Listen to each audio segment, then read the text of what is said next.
짧은 시의 맛과 멋이라고 주제를 주셨는데요. 그대로 수정하지 않고 그대로 받았습니다. 김철규 선생님께서 저를 잘 아시기 때문에 이런 적확한 제목을 뽑아내셨을 테고요. 아까 제가 입구에 한 열 몇 권 가져왔는데요. 이게 작은 씨앗 채송화라고 하는 동인지입니다. 동인지. 2007년에 해동 결성이 돼서 2008년 3월에 창간호가 나옵니다. 2008년 3월에 나온 창간호가 요 책인데요. 요게 지난 6월 말로 27번째 동인지가 나와 있습니다. 그리고 이제 오는 12월에 28호가 나오고 내년에 이제 30호까지 가고 앞으로도 쭉 이어지리라고 저는 이제 생각을 하고 있고요. 현재 동인이 9명인데 9명이 다 나중에 은퇴해도 혹은 세상에 없어도 우리 후배들 중에 짧은 시에 미학에 정통한 시인들을 끊임없이 발굴해서 동인으로 활동을 함께해서 작은 시와 채송화라고 하는 이름은 우리 시단의 짧은 시의 산타로서 선도자로서 있게 하려고 하는 속셈들이 저희 동인들에게는 있습니다. 제 천문단에 그런 말을 썼습니다. 짧은 시에 대한 말씀을 드려야 되다 보니까 자칫하면 긴 시에 대한 비판, 비난 이렇게 흐를 가능성이 있거든요. 그래서 제가 긴 시에 대한 혐오가 있다거나 그것을 무턱대고 비난하는 입장은 추호도 아니라는 것을 미리 양해 말씀을 드립니다. 애당초 시의 길이가 기냐 짧으냐를 가지고 그 시의 우열을 논한다는 것 자체가 성립이 안 되는 말이지요. 있을 수가 없는 얘기지요. 그럼에도 불구하고 왜 짧은 시에 대한 얘기가 이렇게 커지냐고 하면 이해하시겠지만 짧지 않은 시들, 긴 시들이 너무 방만하게 운영되고 있다는 반증이기도 합니다. 굳이 짧은 시를 써야 된다 이런 얘기들이 있다는 것은 어느 한쪽에 무성한 시들이 너무 많았다는 거지요. 그리고 길게 쓰여진 시들이 수많은 언어들이 복무하는 한편의 시가 시로서의 가치와 감동과 울림을 주고 있다면 굳이 누가 옆에서 짧은 시를 쓰자고 하는 말을 하기는 쉽지 않다고 생각이 돼요. 그런데 이제 짧은 시에 대한 재평가와 또 그런 것들이 시의 본력으로 돌아가는 방법 중에 하나일 것이다라고 하는 공감들이 우리 시단에도 좀 퍼지고 있는 상황이고요. 그 말씀을 뒤집으면 길게 써온 시들이 이 길게 써온 시의 기간이 이따 말씀드리겠지만 한 세대 이상입니다. 30년 이상이에요. 그러니까 한마디로 독자들이 다 없잖아요. 주변에 아무도 없잖아요.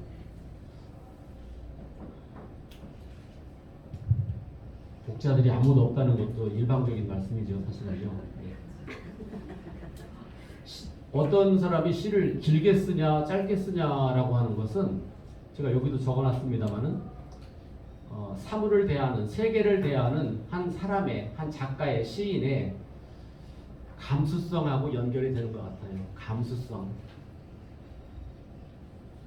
여기 저를 포함해서 이 자리에 계신 선생님들은 재화, 돈에 대한 감수성은 약하시잖아요.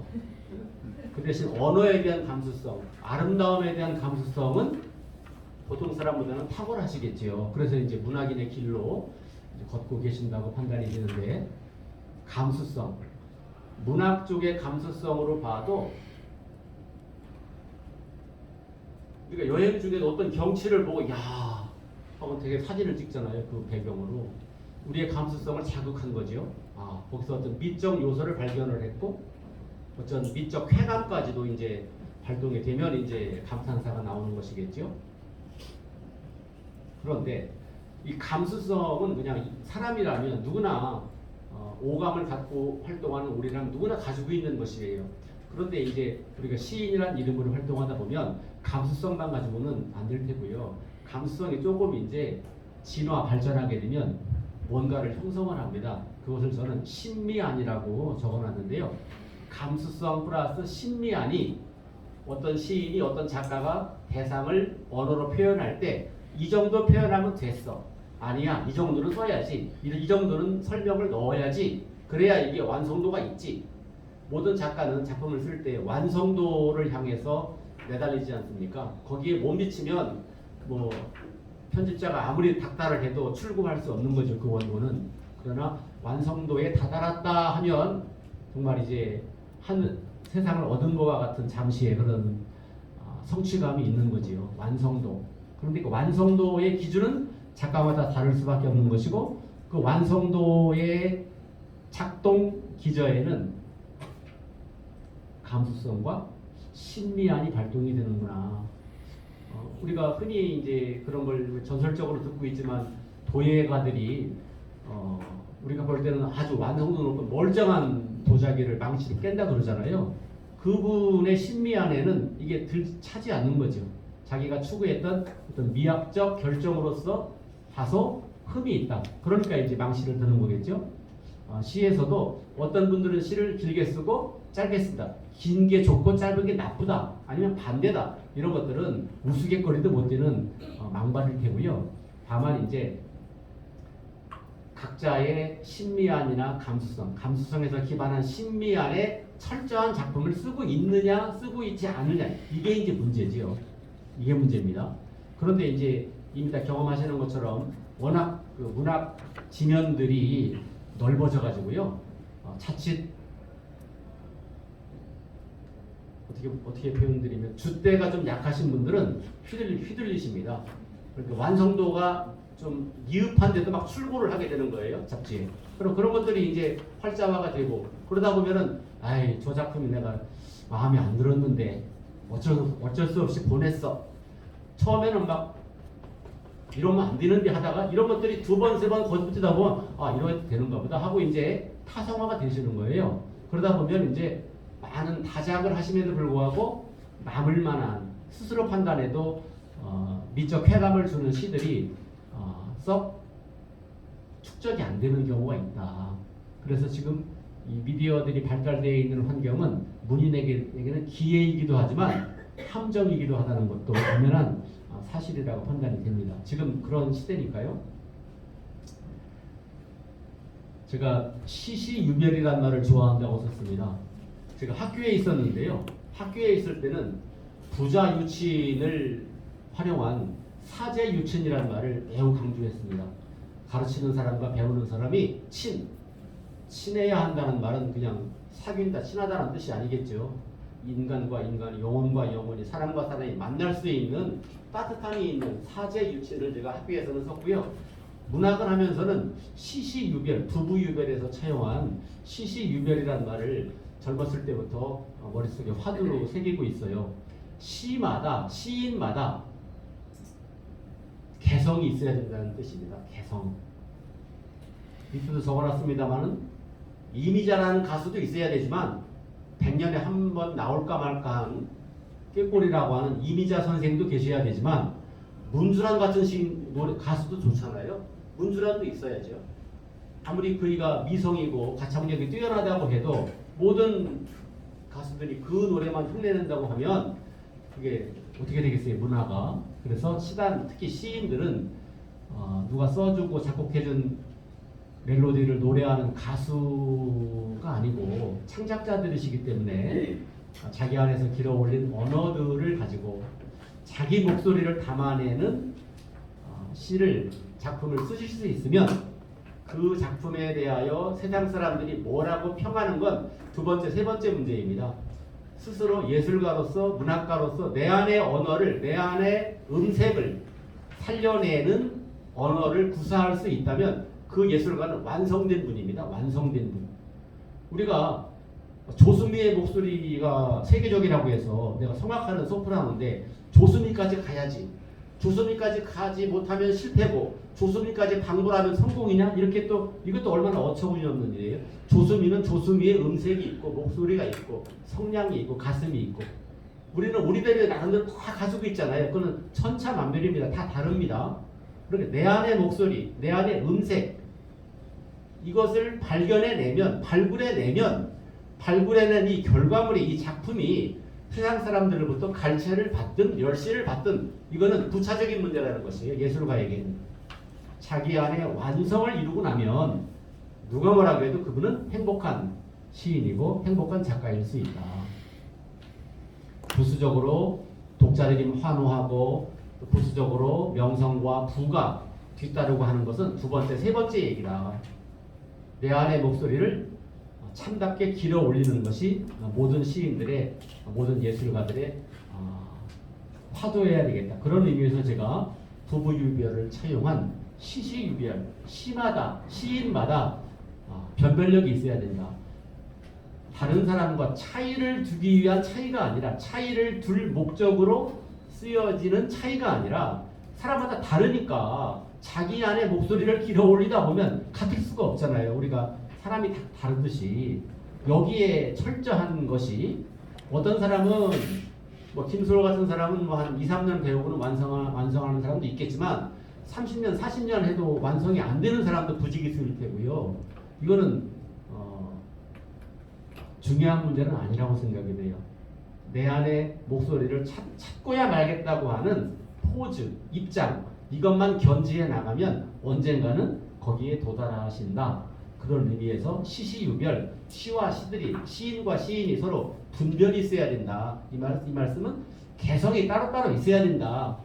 이 말을 뒤집어 말씀드리면, 독자적인 개성을 확립하지 못한 예술가는 불행한 예술가일 수 있고, 혹시 내 예술을 해가는 길에서 내 작업이 지금 현재 그런 상황 속에 있다면 작업을 잠시 멈추고 내 안을 들여다보고 내 안에 어떤 목소리가 깃들어 있는지를 탐색하시고 그것들을 하나하나 조심스럽게 길어 올리시는 것이 작가로서의 성패를 좌우하는 전략으로도 좋겠다.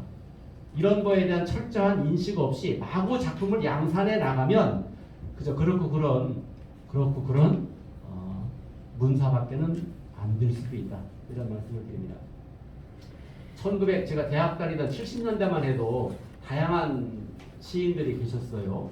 물론 지금 저희 젊은 세대들이 우리 현 시단을 보고 그때는 참 다양했어 이렇게 말할 수도 있을 겁니다만은, 제 경험으로 말씀드리면 70년대만 해도 미당 선생이 왕성하게 활동을 하시던 시대에 그런 전통적인 서정시를 이어가던 일군의 시인들이 계셨고, 또 이제 모더니즘 계열 쪽에 이제 또 왕성한 시인들이 계셨고요.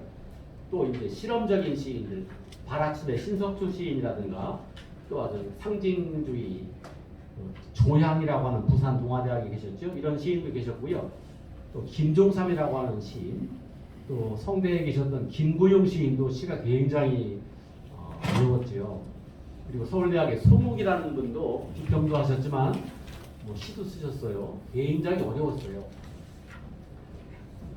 한마디로 폭넓은 스펙트럼을 보여주고 있었다. 70년대 저희가 청년 시대에 경험한 바로는. 그런데 80년대를 전후해서 여기 제가 적어놨습니다만은 사회과학 전성시대가 한국에 도래합니다. 70년대는 한국학이 발화하던 시대였는데 80년대 들어서면서 사회과학이 왕성해졌죠. 그래서 대학생들이 전공이 뭐냐를 떠나서 사회과학 도서를 읽지 않으면 대학생 취급을 못 받는 그런 시대였습니다. 사회과학이라는 게 거기 적어놨습니다만 세계와 존재, 현실과 자아 사이에 대립과 갈등을 예리하게 포착해서 분석하고 나름의 방법론을 찾아가자는 그러한 과학이 사회과학이지 않습니까? 그리고 이 사회과학의 담론이 워낙 에너지가 강해서 지금 밀려온다는 어떤 태풍처럼 상당히 한 사회를 집어 삼킬듯이 그 담론들이 뜨겁지요. 그러다 보니까 우리 문단에도 보면 시와 산문이 거의 엇비슷하게 5대5 정도의 위세를 이루다가 80년도 들어서면서 시가 위축이 되고, 시가 위축이 되려서 된 게 아니라 산문이 강성화되면서 이제 시가 산문에 묻히게 되는 그런 시대를 거칩니다. 그리고 거대 담론에 여러 각자 다양한 스펙트럼을 보여주던 시의 흐름들도 아주 그 거대 담론에 함몰되어서 단순화되는 그러한 모습을 저는 경험을 했습니다.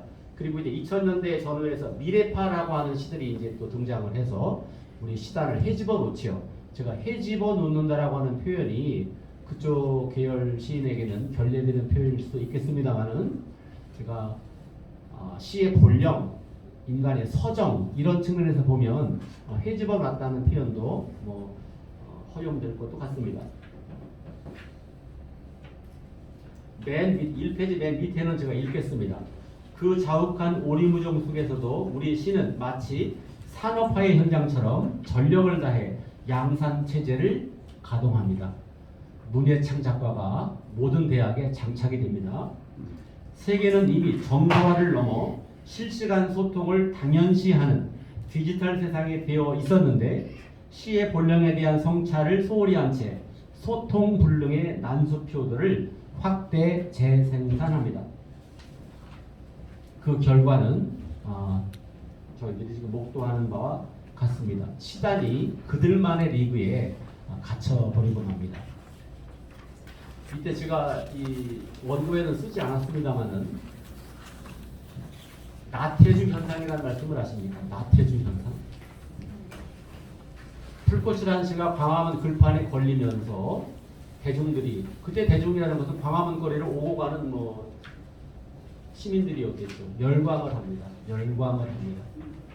재작년에 나태주 시인이 서정시학에서 주관하는 김달진 문학상을 수상하셨어요. 그때 이제 경희대학의 홍영희 교수가 작품론을 쓰고 제가 시인론을 쓴 바가 있는데요. 그때 쓴 시인론의 제목이 이겁니다. 독자들이 먼저 알아본 시인의 초상. 독자들이 먼저 알아본 시인의 초상. 저는 독자들이 시를 잊어버린 줄 알았어요. 그랬더니 나태주, 제가 현상이라는 말도 제가 쓰고 있는데요. 독자들은 시를 잃어버린 게 아니었어요. 가슴 안에 시들을 다 가지고 계셨던 거예요. 다만 현재 시라고 발표되는 것들은 시라고 써있기 때문에 이게 시인가 보다 하는 거지 따라가질 못하는 거예요. 그거는 대중들의 시적인 시에 대한 수준이 낮아서 그런 건 천만의 말씀이에요. 대중들은 시를 제대로 가슴 안에 품고 있다가 나태주라고 하는 평이하면서도 짧으면서도 쉬우면서도 내 얘기 같으면서도 그러면서도 운율과 나름의 내면 풍경을 자극하는 그러한 시들이 열광하기 시작합니다. 그 전에도 정호승, 또 뭐 대구에도 누구 있었죠, 무슨 그런 한두 명의 시인들이 막 화제가 돼서 그런 때가 있었는데요. 그때는 결국 그 시집 한 권이 되게 팔려요. 그러면 그 시집 한 권이 베스트셀러가 되면 그 전후에 대한 시집들이 좀 움직여지는데요. 그리고는 이제 멈춰요. 그럼 나태주 시인의 경우는 지금 나태주 시인이 어떻게 됐는지 아시죠? 나태주의 모든 것, 마치 연예인들 팬덤처럼 일거수일투족을 다 소환해요. 그래서 온갖 출판사에서, 온갖 미디어에서 나태주를 내세우기 위해서 그들이 내세우는 이유는 딱 하나입니다. 독자들이 반응하니까, 돈이 벌리니까 하는 거잖아요. 나태주 현상의 핵심은 우리 대중들이, 우리 독자들이 시심을 시퍼렇게 간직하고 있다는 겁니다. 그것을 우리 시인들이, 문학가들이 30년, 한 세대 이상 방치해 왔다는 것입니다. 그들만의 리그에 갇혀서 실은 이런 거야 라고 대학에서 배운 대로 자기도 모르는 얘기들을 쓰고 있는 거죠.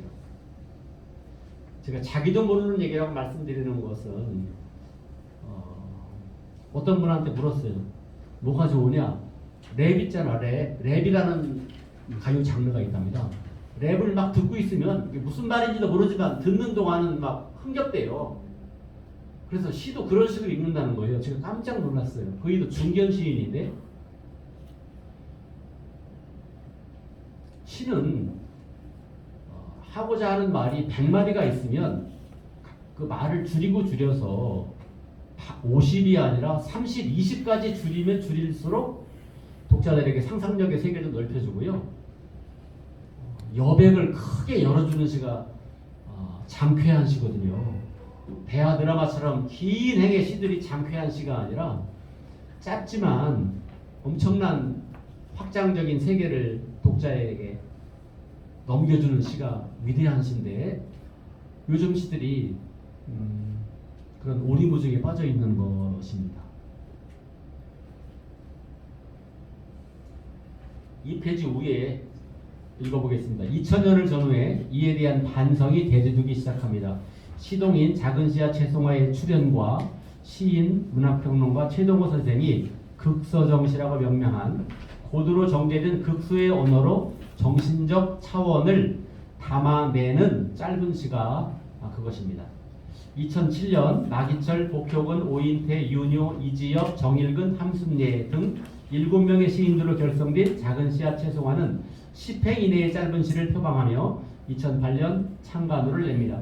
그리고 극서정시 운동은 2011년 서정시학에서 서정시학 서정시라고 하는 시리즈를 지금도 하고 있는데요. 3권을 동시에 냅니다. 첫 권을 최동호의 얼음얼굴, 이하석의 상응, 조정권의 먹으로 흰꽃을 그리다. 이 3권이 시리즈를 열면서 이제 극서정시가 시단의 본격적인 모습을 드러내고 있었습니다.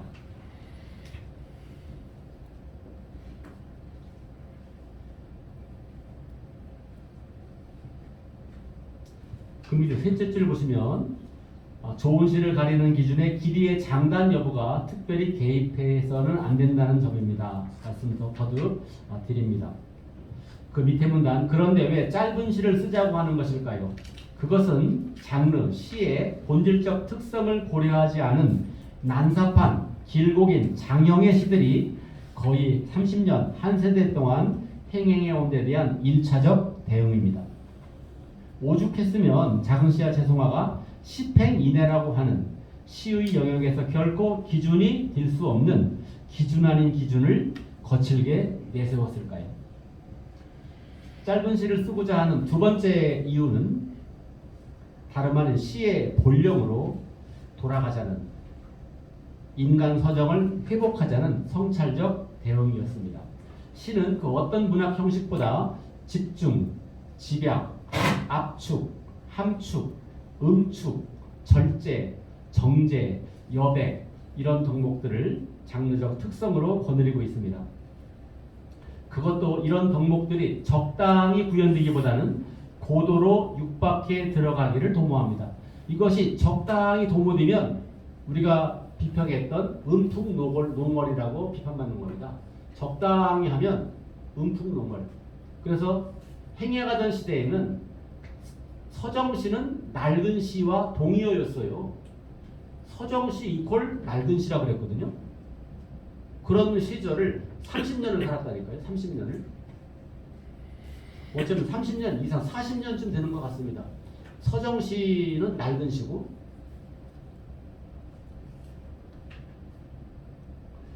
요즘 트로트 가요가 이제 각광을 받았잖아요. 최근에. 그 전에 트로트 하면은 뽕짝이고 가요 취급을 했습니까? 우리가 그 흘러간 가요라고 하는 우리 일제 강점기 때 그 가요들 중에 아주 명편들이 많은 것을 다 인정하면서도 우리 가요 하면 그래도 좀 모더니스틱한 이런 것들이 좀 가요라고 생각하는 편견이 있잖아요. 그러다가 최근에 이제 트로트가 재발견이 되면서 이런 시절이 열렸어요. 그런 것처럼 뽕짝이라고 폄훼했던 것처럼 서정시를 낡은 시, 음풍농을 이 사람은 사회에 대한 문제의식도 전혀 없구만 어떻게 그렇게 태화탕처럼 사는가? 시민으로서의 자격이 없어 너는 그냥 개돼지처럼 사는 거지. 이런 이제 손가락질이 있었던 것이거든요.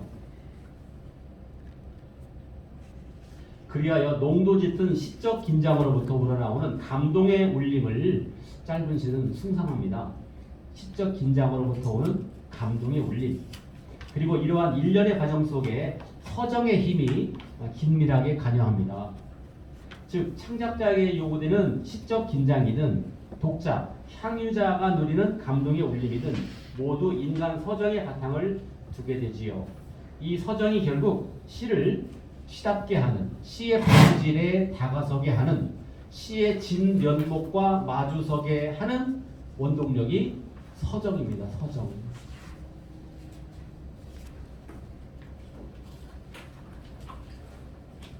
그리고 제가 이 창간호 때 썼던 창간사를 여기 원문 그대로 인용해 놨는데요. 기회 되면 읽어보시고요. 맨 밑에 쪽에 보면 이렇습니다. 우리는 짧고 야무진 시를 쓰고자 합니다. 찰지고 단단한 시를 쓰고자 합니다. 그 몇 줄의 시행 속에 깊고 아득한 울림을 담아내고자 합니다. 그리하여 마침내 시의 진 면목과 마주서고자 합니다. 우리 시가 갈수록 수다스러워지고 있습니다. 집중과 함축으로부터 점점 멀어지고 있습니다. 그 수다스러움 속에 시의 위는 물론 생기마저 시들어가고 있습니다. 시는 본래 많은 말을 하지 않습니다. 다만 줄이고 줄인 몇 마디 말로써 깊은 의미와 감동을 전할 따름입니다. 이를테면 장마의 전 과정이 시일 수는 없습니다. 시는 주야장천 내리는 빗줄기이기보다는 그 긴긴 날 중 어느 한순간 우직근 천지를 들었다 놓는 천둥이며 번개 같은 것입니다. 장마의 전 과정을 쓰는 것은 산문이겠죠. 산문.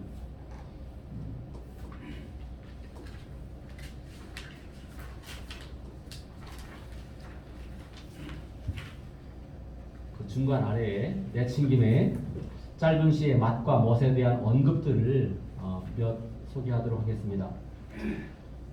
짧은 시는 역설적으로 가장 많은 말을 담고 있는 시다. 가장 적은 짧은 말로 가장 많은 말을 담아내는 시. 말을 줄이고 줄여서 마침내 그 짧은 행간에 무한한 말의 여운이 진동하는 시가 짧은 시다. 짧은 시란 바로 시의 모든 원리가 제대로 작동하여 시의 속성을 오롯이 지닌 시다. 짝대 거기 완결된 구조를 갖추고 있어야 한다. 5인 때 우리 동인이 이렇게 써놨습니다. 다음 읽어드릴 것은 현순영이라고 하는 평론가가 쓴 글인데요. 서정시에서 시적 주체가 세계와 화해하거나 합의라는 방식은 대략 두 가지이다.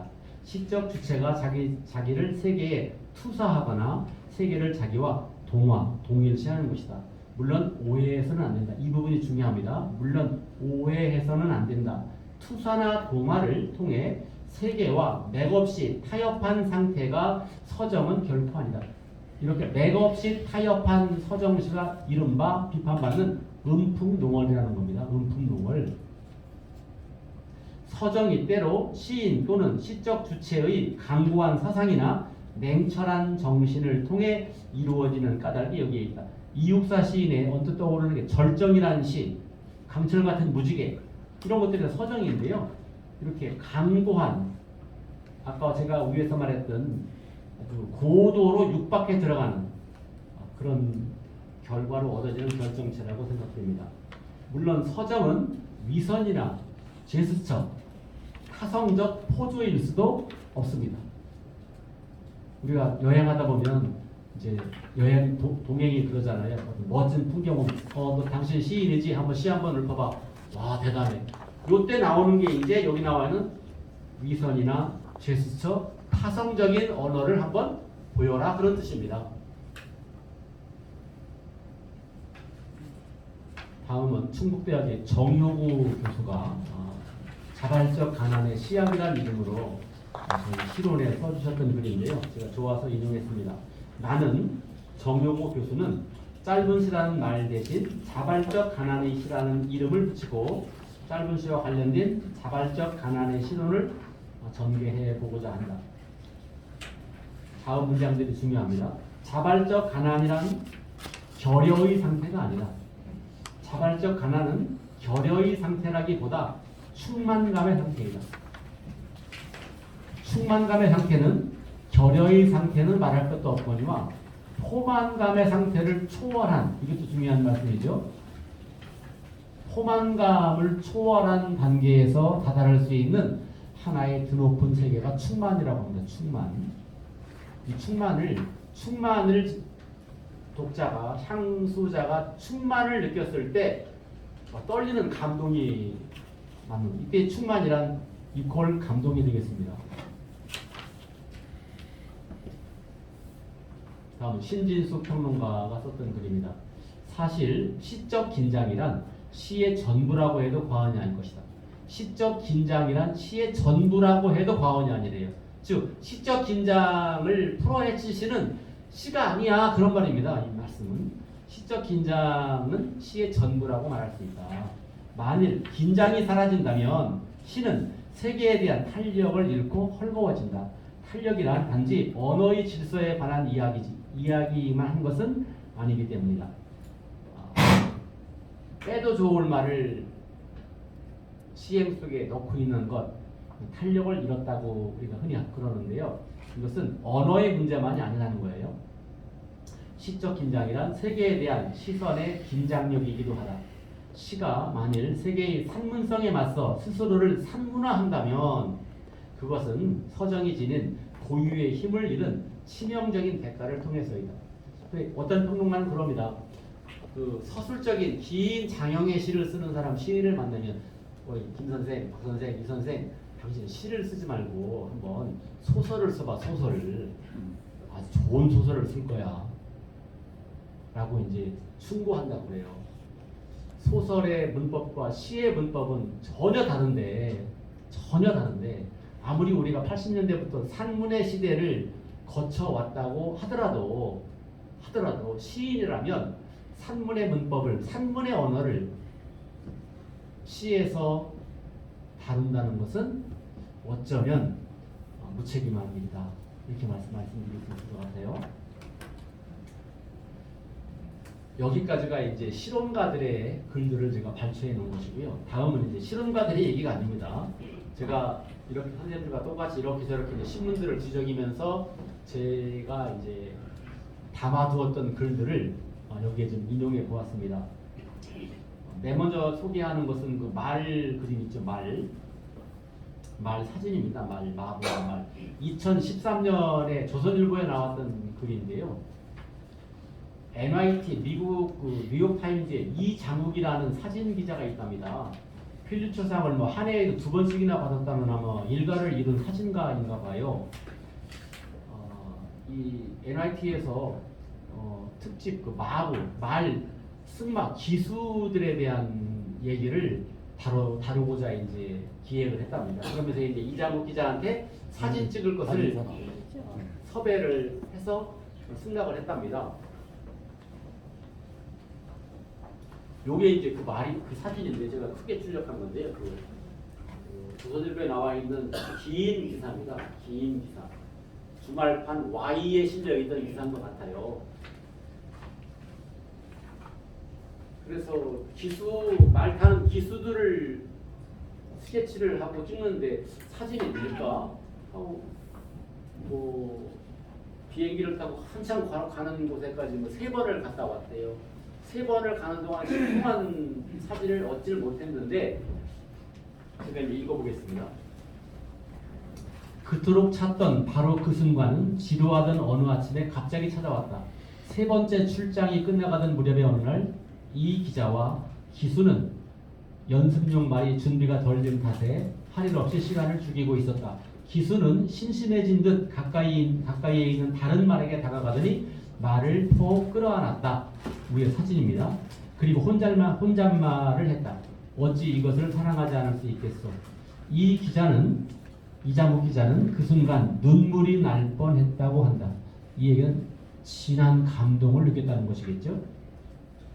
그는 셔터를 눌렀다. 이 이야기는 승부 이야기가 아니라 기수와 말 사이의 러브 스토리였던 것이죠. 기대하지도 않았던 새벽의 그 몇 초가 이 기사의 결정적 순간이었습니다. 그런 예상 못한 짜릿한 순간들이 우리 삶에선 지금도 계속 지나가고 있는 거죠. 이것도 중요한, 짧은 시 입장에서는 매우 중요한 기사입니다. 3일 동안 3일 직장을 가서 취재를 하고 사진을 수없이 찍었지만 결정적 순간은 포착을 못했는데 어느 순간 이런 장면이 왔다.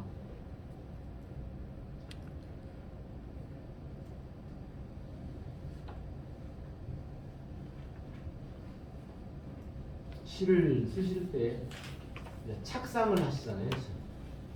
어떤 시적 한 단어든 구절이든 어떤 큰 이야기든 이런 것들이 이제 다가오고 이제 시로서 이제 쓰시는 과정 속에서 처음에 이 사진 기자가 포착했던 바로 이 순간, 그 처음에 포착했던 그 순간을 끝까지 잃으시면 안 돼요.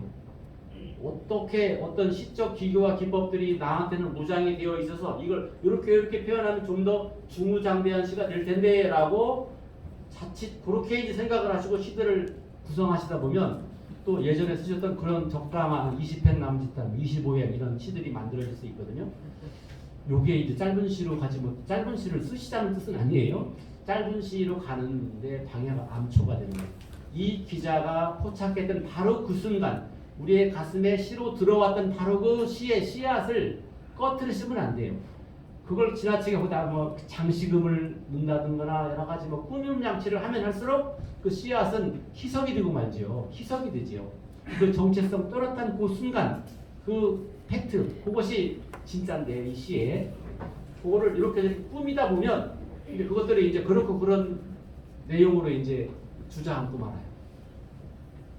근데 언뜻 보면 탄탄해요. 아 기승전결 1년 2년 3년 쭉 잘 나간다.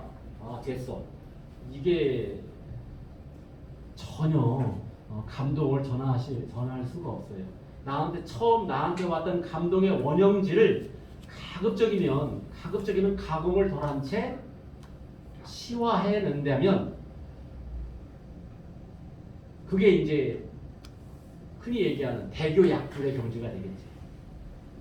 대교약줄 그냥 서툰 것 같이 하는 것 같지만 그 안에 원석이 내 가슴을 울렸던 여기 나와 있던 것처럼 그 순간 눈물이 날 뻔했다고 했다. 눈물 날 정도로 나를 감동시켰던 그 원석을 가급적이면 시 속에 그대로 살려놓으셔야 돼요. 이것을 꾸미고 풀어내고 설명하고 이러면 이럴수록 점점 휘발되어 버려요. 휘발되어 나갑니다.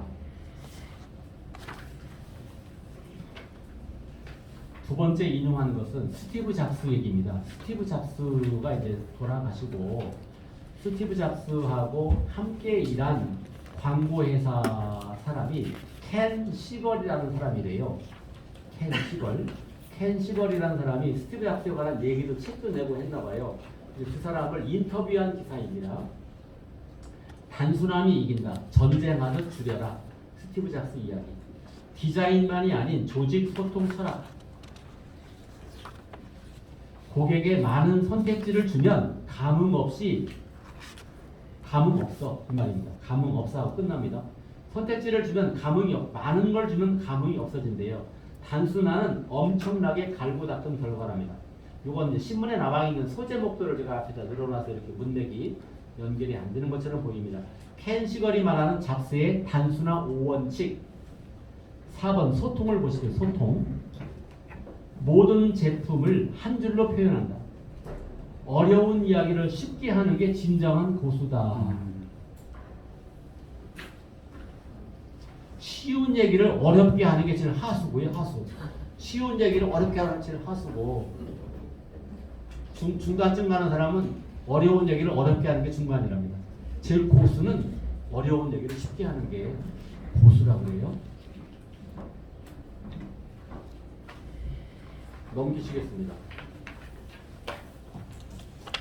17년간 잡스와 함께 일했던 시걸 씨는 잡스가 거둔 최대의 업적은 맥이나 아이팟, 아이폰, 아이패드가 아니다. 그는 일찍이 누구도 생각지 못한 무언가를 성취했는데 그건 바로 단순함이다 라고 말했다. 그는 잡스에게 단순함은 종교였고 그리고 무기였다. 잡스는 제품 개발, 디자인 그리고 조직 운영에 이르기까지 극도의 단순함을 지향했다.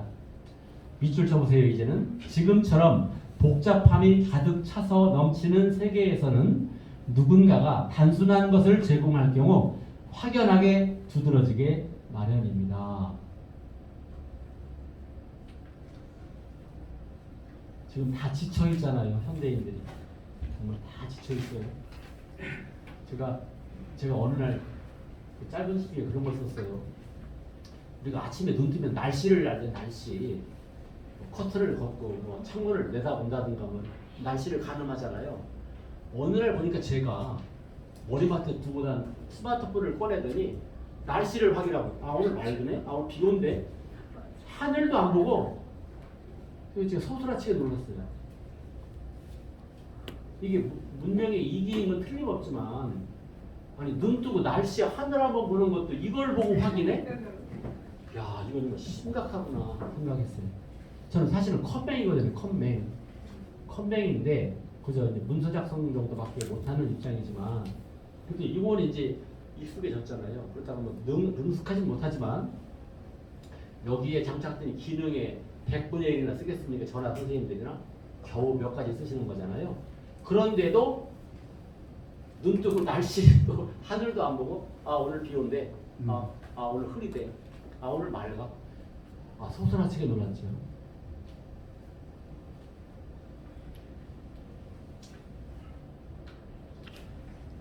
제가 젊었을 때 읽은 글 중에 아직도 기억나는 게 있습니다. 단순함에 대하여 음악이든 미술이든 문학이든 모든 예술 장르에서 걸작들의 공통점이 있어요.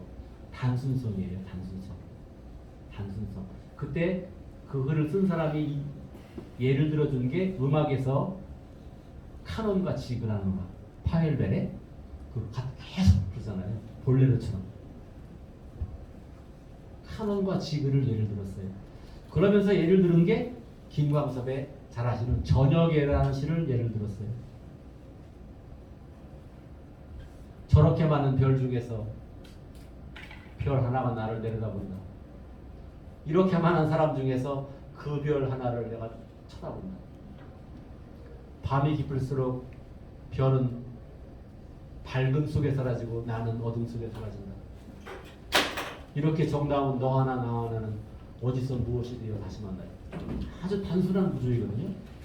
이런 것들이 우리들에게 오래 기억된다는 것은 단순하니까 기억된다는 것이 아니라 감동을 받았으니까 기억이 되는 거잖아요. 우리의 이 뇌 속의 기억 장치를 파동이 크게 일었기 때문에 남아있는 거잖아요. IQ가 높아서 기억되는 건 전혀 아닙니다. IQ는 전혀 상관이 없어요. 기억하고는 감동의 파동의 세기에 따라서 기억되기도 하고 흘러가기도 하는데 단순성이 물론 그렇다고 해서 처음부터 단순해 그러면 이렇게 되겠습니까? 복잡함을 거치고 나서 터득한 단순성이 진짜 단순이죠.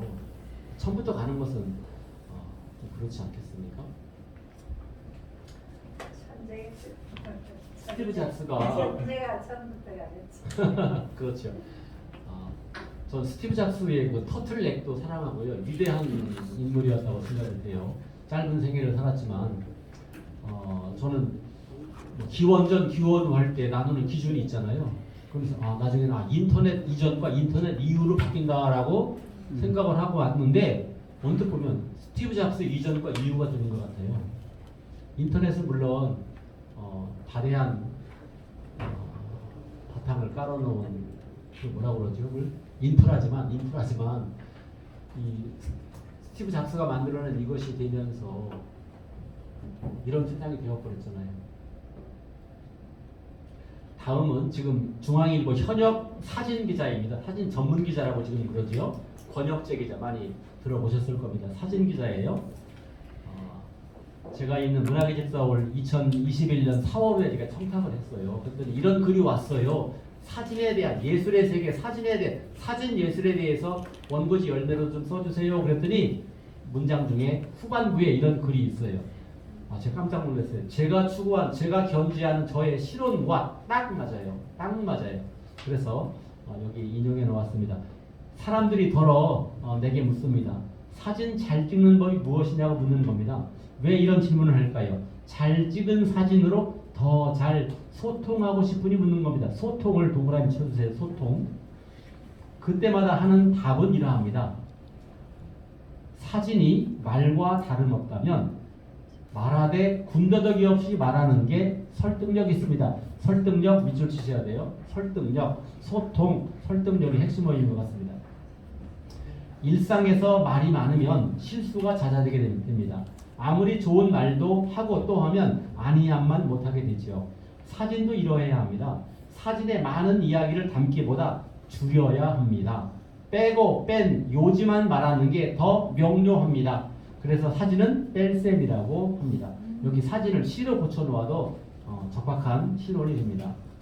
처음 사진 기자가 되면 기사 작성법을 신문사에서 배웁니다. 간단 명료하게 써라. 중언부언하지 마라. 쉽게 써라가 세 가지 핵심 요지입니다. 그 교육을 받은 지 27년이 되었습니다.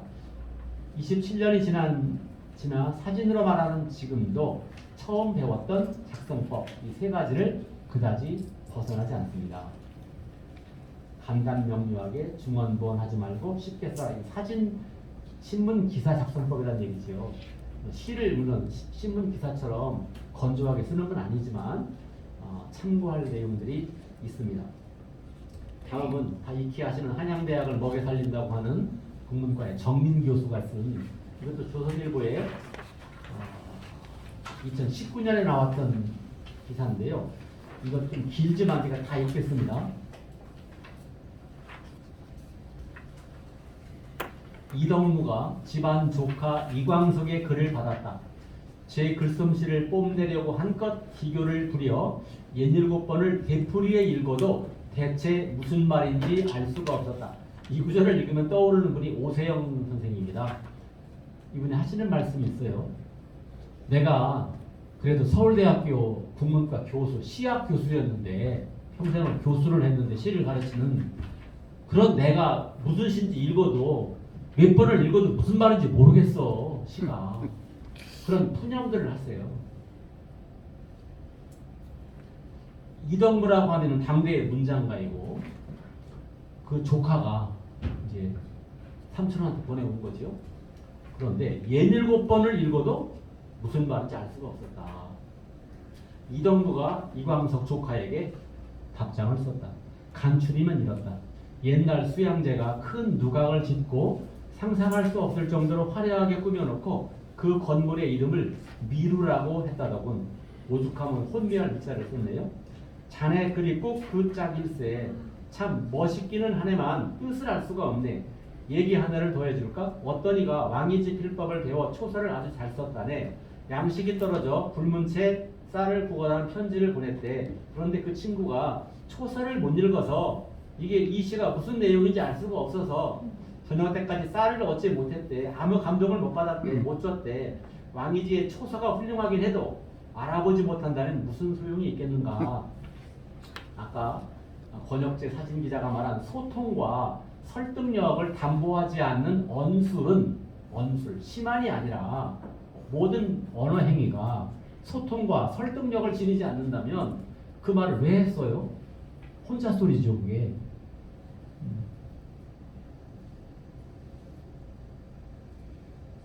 그리고 나서 이덕무는 여기서부터 이제 중요한 말이 나갑니다.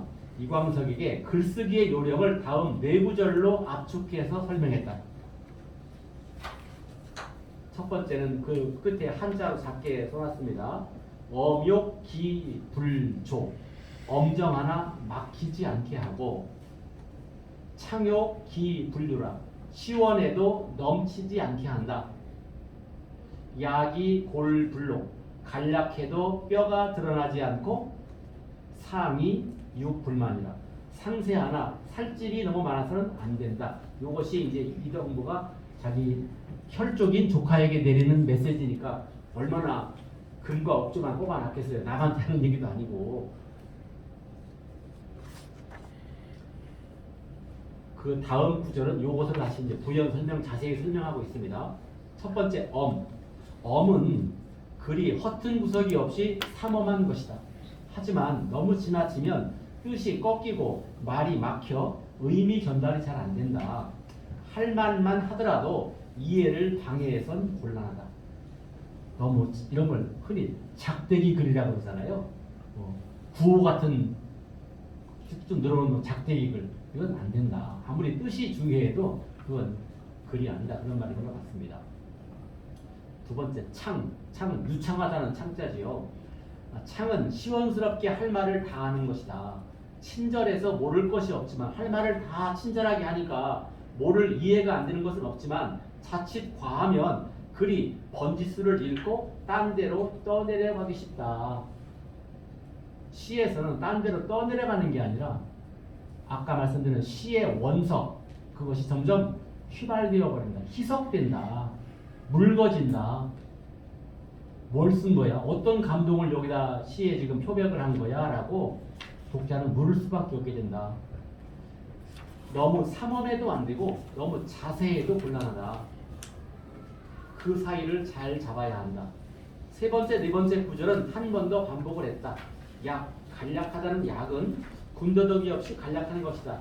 할 말만 남기고 짜임새가 야물지만 뼈만 남아 글의 그늘과 여운이 사라진다. 그늘과 여운. 특히 한자말로 아취라고 하죠. 아취. 다른 말로 문향. 문향이 있다 그러잖아요. 문향. 이런 것들이 여기서 말하는 그늘과 여운이겠습니다. 뼈대가 단단해도 피골이 상접한 해골에 눈길이 가겠는가. 상은 자세한 상은 꼼꼼하고 상세한 것이다. 꼼꼼하고 자세히 쓰면 속은 시원하겠으나 볼살이 미어터지고 배가 출렁출렁해서 불편하다. 맵시가 나려면 뼈가 다 보이는 갈비씨도 안 되고 살이 흘러넘치는 뚱부도 곤란하다. 부족해도 안 되고 넘쳐도 안 된다. 글에서는 시에서는 그런 정민 선생의 야기불록라고 하는 정민 교수가 1주나 2주에 한 번씩 정민의 세설신어 그래가지고 지금 읽은 게 전문이거든요. 한 번 연재들은 이만큼의 글들을 600여 회 연재를 하고 지금은 끝났어요. 작년에 끝났습니다. 연재가.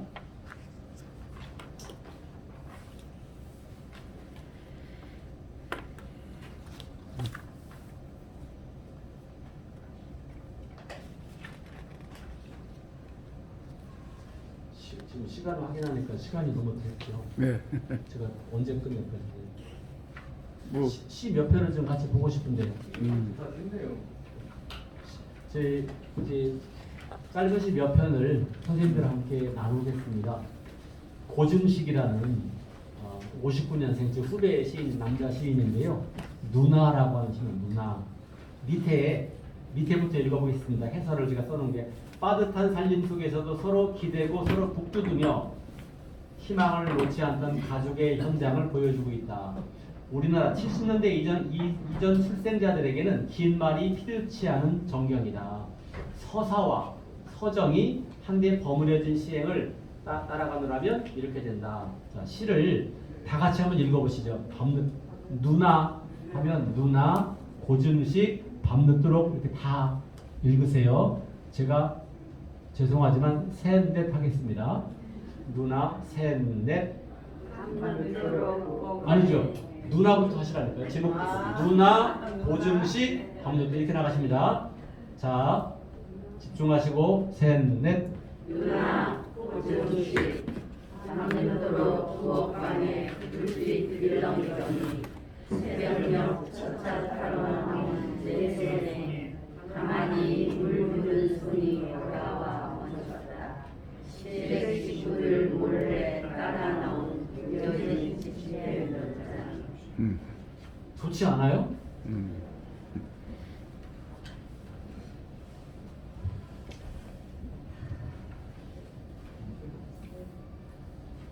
경상남도 밀양에 사는 시인입니다. 고증식이라는 시인.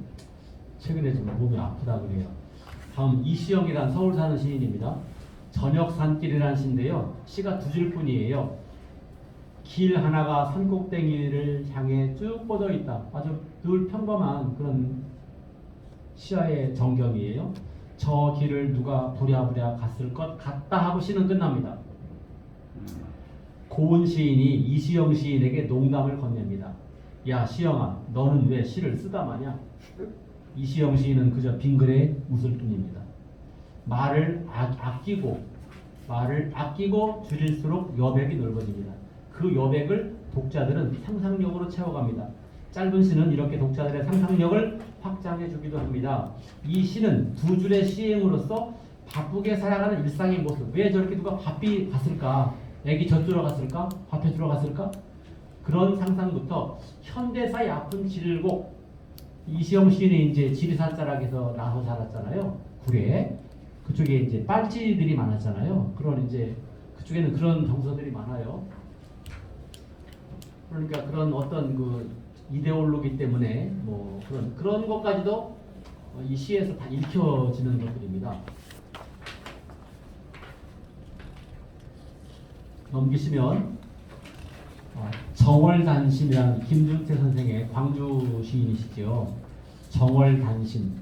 눈 쌓인 밭에 가서 천지를 물어봤더니 삼동 칼끝 입에 문 마늘촉 매운맛 잃지 않으리 하는지 눈 속에 더 푸르더라.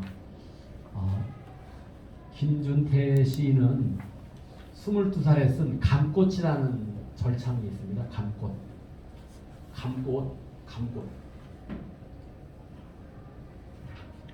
어릴 적엔 떨어지는 감꽃을 샜지. 이게 첫 행입니다. 어릴 적엔 떨어지는 감꽃을 샜지.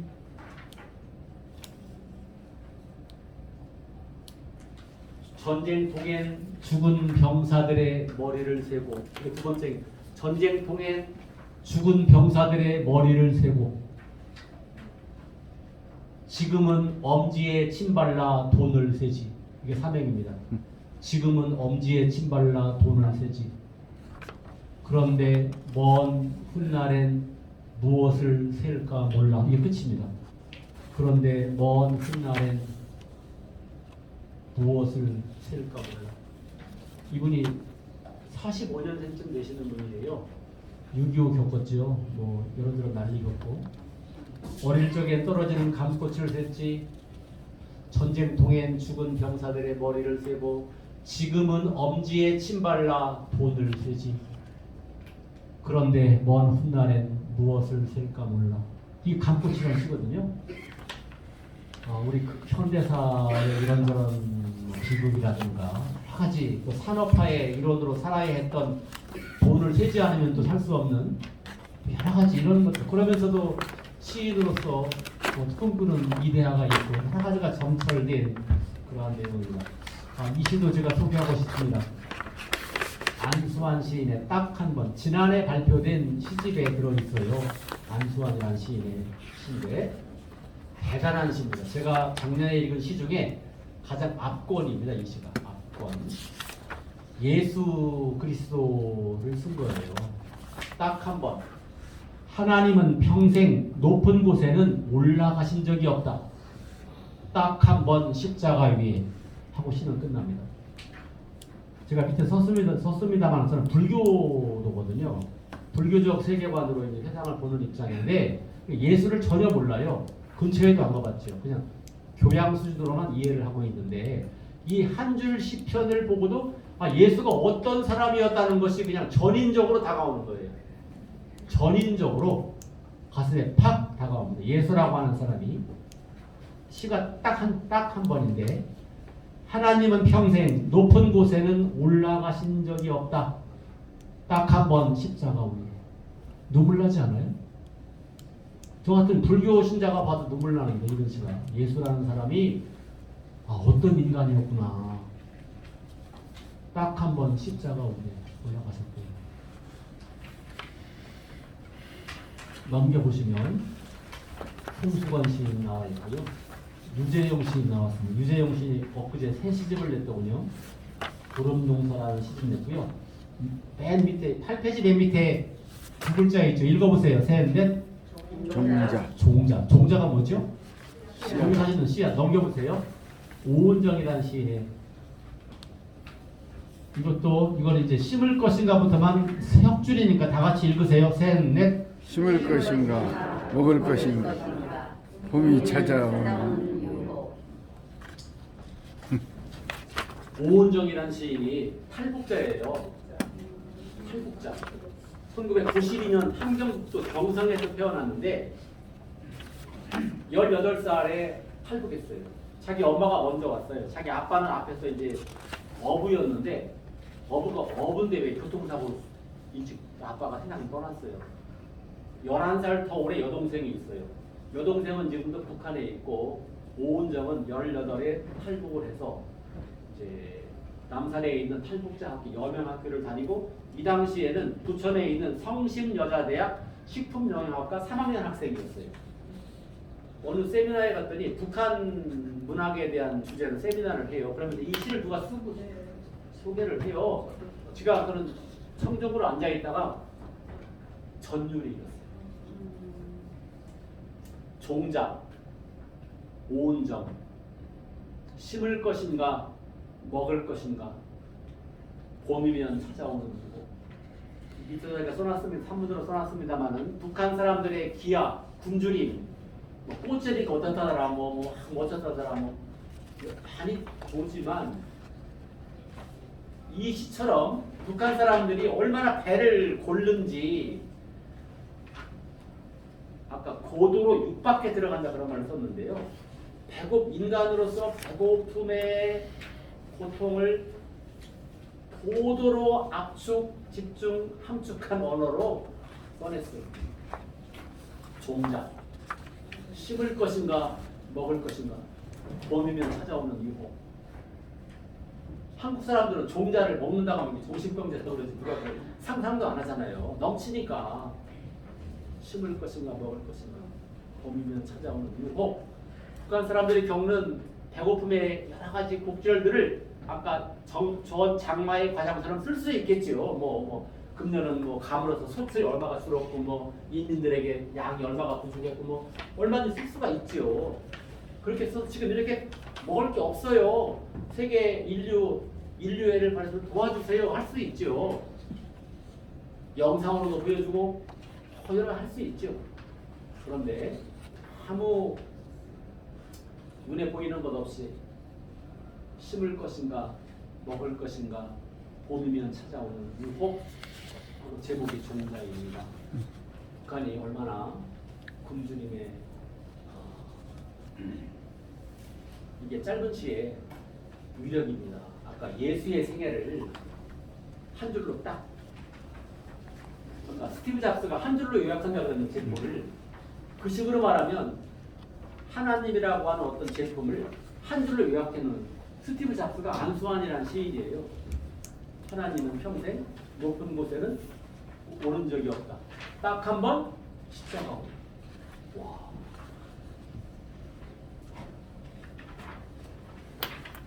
뒤에도 제가 짧은 시를 몇 편 늘어놨는데요. 좋은 시들이 참 많은데 제 시는 한 편만 소개해. 저를 처음 쓰시는 저 사람도 시인을 쓰는데 어떤 시를 쓰나 의아해질 테니까 맨 뒷장 쪽에 가시면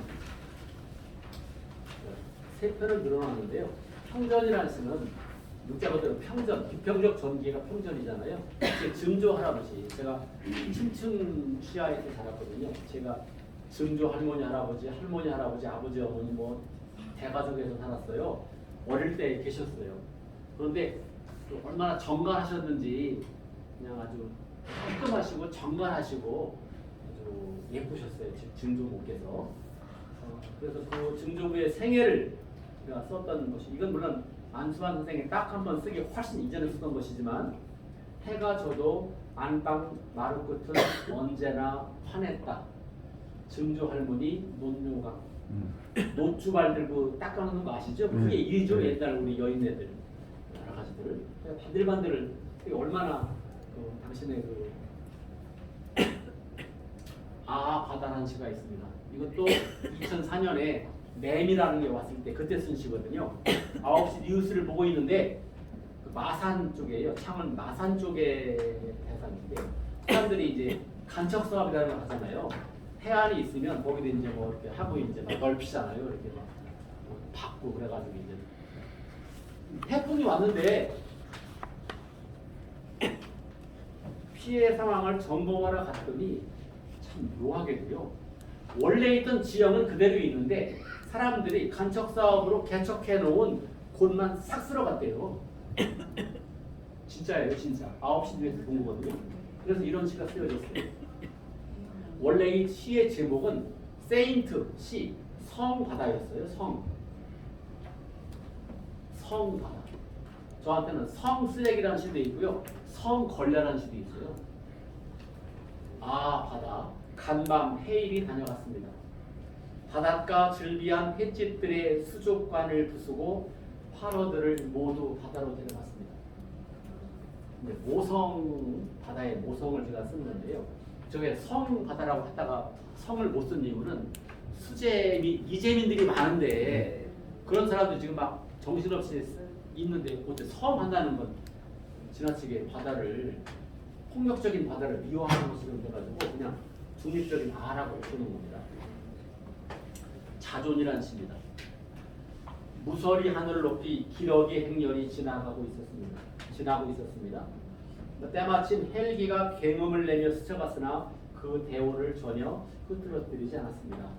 제가 오산학교가 한강변에 있거든요.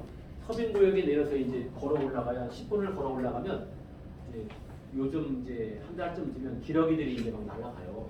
안행을 하죠. 근데 이제 그 당시 미군 부대가 이쪽에 박물관자리에 있었잖아요. 미군 헬기장이 있어요.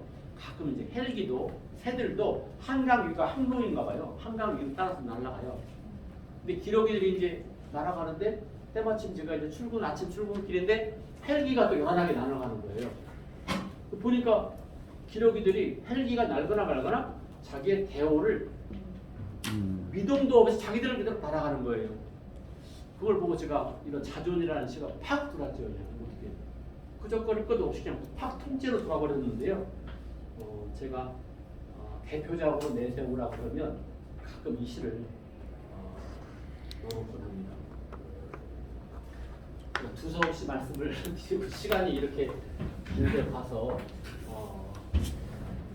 죄송하고요. 말씀 마치기 전에 저를 가르쳐 주신 선생님의 짧은 시 한 편을 낭독하는 것으로 선생님에 대한 추억과 감사함과 이런 마음을 갖고 싶습니다. 다 아시는 시예요. 동천 서정주 내 마음속 우리님의 고운 눈썹을 즈문 밤의 꿈으로 맑게 씻어서 하늘에다 옮기어 심어놨더니 동지섣달 나르는 매서운 새가 그걸 알고 신용하며 비끼어가네. 고맙습니다.